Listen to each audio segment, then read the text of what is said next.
સુરતમાં મોટા ગજાના builder group પર આઈટી વિભાગે દરોડા પાડ્યા. બિલ્ડર સંજય સુરાના ગ્રુપ પર દરોડાની કાર્યવાહી કરવામાં આવી છે.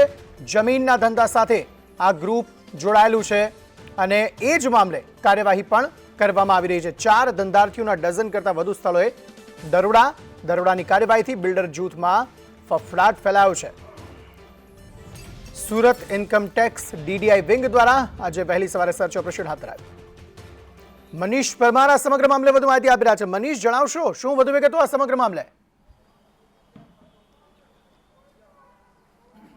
જી બિલકુલ, વાત કરીએ દિવાળી વેકેશન સમાપ્ત થતાની સાથે જ કહેવાય કે ઇન્કમટેક્સ વિભાગ છે તે ફરી સક્રિય થયું છે અને સુરતના જાણીતા બિલ્ડર અને અત્યારે જ કહેવાય કે યાર્ડના વેપારી સંજય સુરાનાને ત્યાં દરોડા પાડવામાં આવ્યા છે. સૌપ્રથમ વાત કરીએ તો સુરતની ટેક્સટાઇલ માર્કેટમાં સંજય સુરાનાનું જે મોટું નામ છે અને મોટો ધંધો ધરાવે છે, ત્યારે જે ઇન્કમટેક્સ વિભાગને માહિતી મળી હતી કે મોટા પાયે જે કહેવાય કે ગાલમેલ કરવામાં આવી રહી છે, ઇન્કમટેક્સ બરાબર ભરવામાં નથી આવ્યો, તેને લઈને જ આજ રોજ વહેલી સવારથી જ ઇન્કમટેક્સની ટીમ છે તે સંજય સુરાનાના જે કહેવાય કે રિંગ રોડ ખાતે જે 4 સ્થળો છે ત્યાં આગળ દરોડા પાડવામાં આવ્યા છે. સાથે જ તેમના ઘરે પણ દરોડા પાડવામાં આવે છે. એટલે કહેવાય કે 4 સ્થળો અને 15 જગ્યાએ અલગ અલગ જગ્યા છે ત્યાં આગળ દરોડા પાડીને સર્ચ હાથ ધરવામાં આવ્યું છે. જે રીતના ઇન્કમટેક્સ વિભાગે વહેલી સવારથી સર્ચ ઓપરેશન હાથ ધર્યું છે, ત્યારે જે મોટા ગજના બિલ્ડર છે અને વેપારીઓ છે તેમનામાં ફરી ફફડાટ મચી જવા પામી છે. કારણ કે સુરત શહેરમાં આ પહેલા જીએસટી હોય કે જીએસટીએ કાર્યવાહી કરી અને હવે ફરીથી ઇન્કમટેક્સ વિભાગે આ મોટી કાર્યવાહી કરી છે, જેને લઈને સુરતના બિલ્ડરોમાં છે તે ફફડાટ મચી જવા પામી છે. અત્યારે જે કહેવાય કે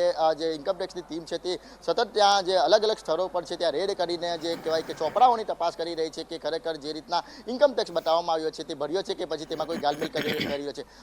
જે કહેવાય કે જે કાર્યવાહી છે તે અત્યારે ચાલી રહી છે. જી અંકિત. જી આભાર સમગ્ર માહિતી આપવા માટે. કાલે 9 વાગ્યાની આસપાસ જ્યારે રાજકોટના બિલેશ્વર સ્ટેશન નજીક વંદે ભારત ટ્રેન પર પથ્થરમારો કરવામાં આવ્યો, તે જ અંગે આ ઘટના અંગે રેલવે ઓફિસર હાલમાં પોતાની પ્રતિક્રિયાને આ ઘટના અંગે વધુ માહિતી આપી રહ્યા છે. कर लिया गया है और इसमें टीम प्रयास कर रही है. इसमें गुप्त सूत्रों से भी जानकारी प्राप्त की जा रही है और इसमें प्रयास किया जाएगा, मालूम किया जाएगा और प्रॉपर इन्वेस्टिगेशन के बाद ही हम कह सकते हैं कि बेसिकली किसने किया या फिर कौन इसके लिए जिम्मेदार है. सर कौन कितना नुकसान कितना हुआ है, कितने कांच टूटे? इसमें C4 और C5 कोच में नुकसान हुआ है. नुकसान मतलब ग्लास ज़्यादा ब्रेक नहीं हुआ है, क्रैक आए हैं ग्लास में. ये जो ग्लास रहता है ये एक्चुअली फाइबर रिइंफोर्स्ड ग्लास रहता है, जिससे कि पैसेंजर की सुरक्षा को इंश्योर किया जा सके. तो उसमें जब कोई पत्थर टकराता है तो उसमें केवल क्रैक आता है, पैसेंजर को कोई इसमें नुकसानी नहीं हुई. सर अभी तक कितने लोगों की पूछताछ की गई है वहाँ पे?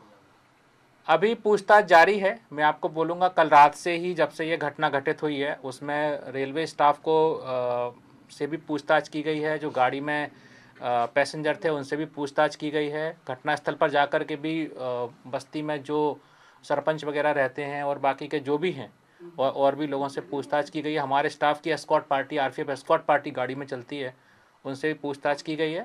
ठीक है, एस्कॉर्ट पार्टी को भी यहाँ पे सुबह सुबह बुलाया है और इसमें उचित कार्रवाई की मतलब जल्द से जल्द कार्रवाई की कोशिश की जा रही है. सर उस वक्त गृह मंत्री उसमें सवार थे ट्रेन में, तो वो कौन से कोच में थे? गृह मंत्री साहब का कोच का मूवमेंट तो मुझे नहीं पता था, क्योंकि गृह मंत्री साहब की सुरक्षा की दृष्टि से उनको उसके हिसाब से बैठाया जाता है. ठीक है, और उसको मतलब कोच वगैरह नहीं बताया जाता है कि किस कोच में उनको बैठाएंगे. ठीक, क्योंकि उनकी सुरक्षा हमारे लिए बहुत महत्वपूर्ण है, संपूर्ण रेल प्रशासन के लिए.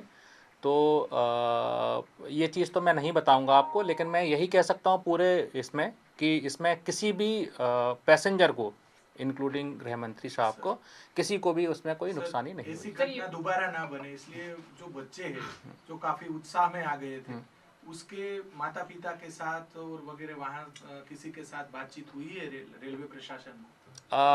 जी, जैसा मैंने पहले भी बताया, हम जो भी घनी बस्ती वाले एरिया हैं यहाँ पर जहाँ पे इस तरीके के बच्चों वाली शिकायत रहती है स्टोन पेल्टिंग की, तो उसमें स्पॉट पर जाकर के उनके बच्चों को समझाइश भी की जाती है. गांव वालों को भी समझाइश की जाती है. जो चरवाहे रहते हैं आसपास, वो भी जो आसपास ट्रैक के आसपास रहते हैं उनको भी समझाइश दी जाती है. इसके अलावा रेलवे के बाकी के डिपार्टमेंट भी, जैसे कि हमारे बहुत सारे रेलवे के कर्मचारी जो हैं, जैसे गैंगमैन हो गया, खलासी हो गए, या फिर एलसी गेट पे काम करने वाले स्टाफ हो गए, और हमारे आरपीएफ के बल सदस्य हो गए, तो ये सभी स्टाफ मिलकर के इन सबको भी ट्रेनिंग दी जाती है एक तरीके से कि आपको किसी भी तरीके की इस तरीके की गतिविधि रहती है, नोटिस में आती है, तो उसकी तुरंत सूचना कंट्रोल को दी जाए, जिसके आधार पर यहाँ पे पहली बार ऐसा हुआ कि आगे भी पहले भी इंसिडेंट हो चुका है। हालांकि मतलब दूसरी गाड़ी में इस तरीके का इंसिडेंट था जिसमें हमने इस साल 2 केस दर्ज किए, दोनों केस हमने डिटेक्ट किए। वो कहाँ पे हुए?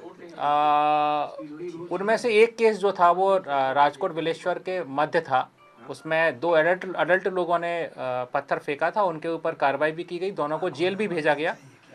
और लेकिन ये घटना थोड़ी पुरानी है, ठीक है, और अभी फ़िलहाल में ऐसा नहीं लग रहा है कि इस तरीके के कोई आवारा तत्व वगैरह या किसी ने फेंका। सर, रेलवे विभाग वहाँ पे जाके जो बच्चे हैं काफी उत्साह में आ जाते हैं, कभी कभी ये सब बड़ा नुकसान भी हो जाता है जी, तो वहाँ पे जाके आपको समझाएंगे, वहाँ पे उसके माता पिता जी, बच्चे वगैरह को समझाएंगे कि ये क्या। हाँ, इसी एरिया में लगभग हमने राजकोट डिवीज़न में करीब 450 के आसपास स्टोन पेल्टिंग से संबंधित जागरूकता अभियान चलाए हैं, जो कि इस वर्ष में चलाए गए हैं। तो हर साल लगभग अप्रॉक्सीमेटली 450 से 500 के आसपास हम लोग ऐसी मीटिंग करते हैं जिसमें कि सरपंच रहते हैं या फिर जो बुजुर्ग सदस्य रहते हैं, परिवारजन रहते हैं, बच्चे भी रहते हैं। हम लोग स्कूल में जाकर के भी हम प्रोग्राम्स करते हैं जिसमें बच्चों को समझाया जा सके कि इस तरीके की वो गतिविधि में ना करें।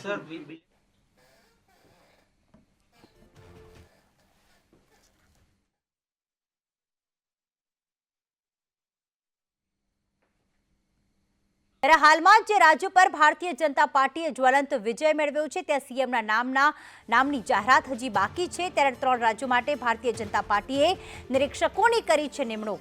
રાજસ્થાનમાં રાજનાથ સિંહની નિયુક્તિ અહીંયા કરવામાં આવી છે, તો સાથે સાથે મધ્યપ્રદેશની વાત કરીએ, છત્તીસગઢની વાત કરીએ કે જ્યાં છત્તીસગઢ માટે સર્બાનંદ સોનોવાલની નિયુક્તિ કરવામાં આવી છે, જ્યારે મધ્યપ્રદેશ કે જ્યાં સૌથી વધારે બેઠકો મળી છે ત્યાં મનોહર લાલની નિયુક્તિ અહીં કરવામાં આવી છે। હજી સુધી આ 3 રાજ્યોમાં બીજેપી દ્વારા સીએમ ના નામની જાહેરાત કરવામાં નથી આવી, ત્યારે નિરીક્ષકોની નિયુક્તિને લઈને વધુ અપડેટ સાથે અજય हमारी साथी जुड़ाई गया है। अजय, क्या जानकारी प्राप्त हो रही है? निरीक्षकों की नियुक्ति की गई है।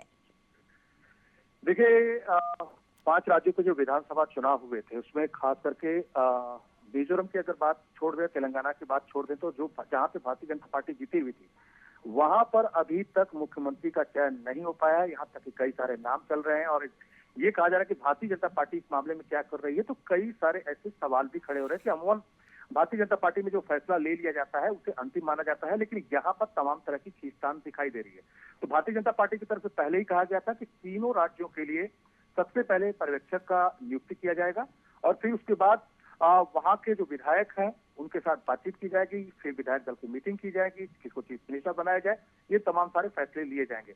तो अब भारतीय जनता पार्टी ने तीनों राज्यों के लिए, खासकर के मध्य प्रदेश, छत्तीसगढ़ और राजस्थान के लिए पर्यवेक्षक अपनी तरफ से नियुक्त कर दिए हैं। मध्य प्रदेश के लिए 3 पर्यवेक्षक नियुक्त किए गए हैं, छत्तीसगढ़ के लिए 2 पर्यवेक्षक नियुक्त किए गए हैं, राजस्थान के लिए भी 3 पर्यवेक्षक नियुक्त किए गए हैं। खास करके सबसे ज्यादा जो विवादास्पद है वो राजस्थान है, तो वहां पर इस पूरी तिकड़ी को साधने के लिए 3 लोगों का चयन किया गया है, जिसमें राजनाथ सिंह खुद रक्षा मंत्री हैं जो कि राजपूत खेमे से आते हैं, विनोद तावड़े और सरोज पांडे, यानी हर समाज के लोगों से बात करके, हर पॉलिटिकल पार्टी से, हर राजनेता से बात करके चीफ मिनिस्टर के नाम पे पहुंचा जाए, इसके लिए ये महत्वपूर्ण शख्सियत का ऐलान किया गया है, खास करके राजस्थान के लिए। छत्तीसगढ़ की बात करें तो वहां पे अर्जुन मुंडा और सर्बानंद सोनोवाल, क्योंकि छत्तीसगढ़ आदिवासी बहुल इलाका है इसलिए अर्जुन मुंडा खुद आदिवासी हैं, तो अर्जुन मुंडा को वहां पे चयन किया गया है। इसी तरह से मध्य प्रदेश के लिए आशा लाकड़ा, मनोहर लाल और के लक्ष्मण, ये 3 नाम है जहां पे मध्य प्रदेश के लिए ऐलान किया गया है। तो माना जा रहा है कि पर्यवेक्षक वहां पे जाएंगे तीनों राज्यों में, विधायकों से बात करेंगे और फिर बातचीत के बाद जी बिल्कुल अजय, नाम पर अंतिम मुहर लगेगी, ये फैसला किया जी बिल्कुल, धन्यवाद तमाम जानकारियों के लिए।